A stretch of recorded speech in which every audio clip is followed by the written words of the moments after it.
사람들은 누구나 세상에 존재하는 악에 대해 의문을 품습니다. 왜 세상이 이렇게 악할까? 라는 질문을 던지지만 그 답을 찾기는 쉽지 않습니다. 어떤 사람은 자연재해나 질병을 바라보며 신의 존재를 의심하기도 하고, 또 다른 사람은 인간의 악행을 보며 고통의 이유를 묻습니다. 우리가 매일 접하는 뉴스 속 사건, 사고와 고난의 이야기들은 이런 의문을 더욱 크게 만듭니다. 악은 단순한 철학적 개념이 아니라 우리의 일상 속에서 체감하는 현실이기 때문입니다. 그래서 사람들은 하나님이 계신지, 그리고 계시다면 왜 세상이 이렇게 악한지를 질문합니다. 그리고 이 질문의 답을 찾기 원합니다. 세상에는 신정론에 대한 질문에 대해 여러 가지 해답들을 제시합니다. 먼저 이런 해답들을 살펴본 후 기독교의 주장을 알아보겠습니다. 먼저 이원론적 관점에서는 세상이 선과 악이라는 두 상반된 힘에 의해 지배된다고 봅니다. 이 입장에 따르면 선과 악은 필연적으로 공존할 수밖에 없는 존재입니다. 심리학자 지그문트 프로이트는 인간의 본능적 욕망과 사회적 억압 간의 갈등이 악의 근원이라고 보았습니다. 그는 악이 인간의 무의식적 갈등과 억압에서 비롯된 것이라고 설명합니다.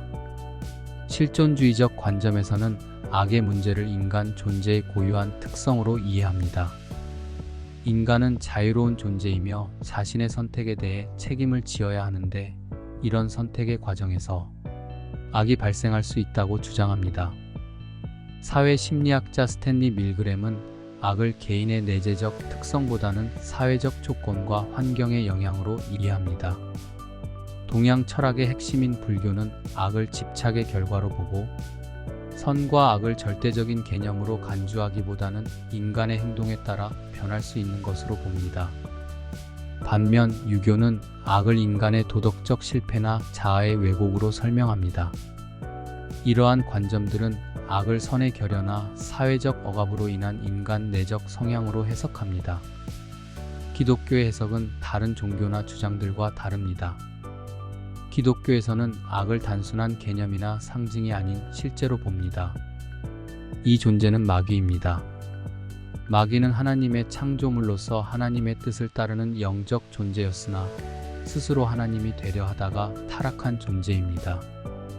이 타락한 마귀가 세상에서 처음 사람 아담과 하와를 유혹하여 죄를 짓게 했습니다. 타락의 결과 고통과 아픔, 죽음이 시작되었다 하는 것이 기독교입니다. 따라서 세상에 고통과 죽음이 있어야 할 이유가 된 것입니다.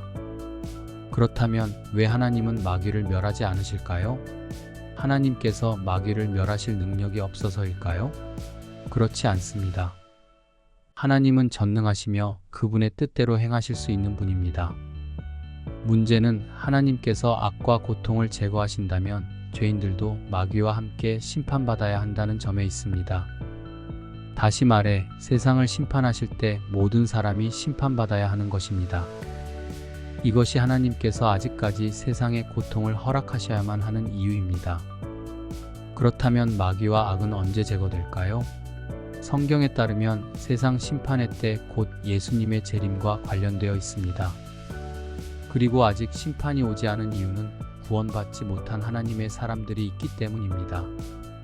따라서 하나님의 심판의 때가 오면 마귀와 그의 추종자들은 모두 지옥에 들어갈 것이고, 새로운 세상이 시작되는데 여기에는 죄와 고통과 죽음이 없는 곳이 될 것입니다. 결국 죄로 인해 생긴 고통과 죽음도 하나님의 나라를 향한 과정이며, 하나님을 믿고 그분이 보내신 예수 그리스도를 믿음으로 고통과 죽음이 없는 나라로 들어간다 약속하십니다. 여러분은 이런 신정론의 문제에 대해 어떤 견해를 받아들이고 살아가십니까?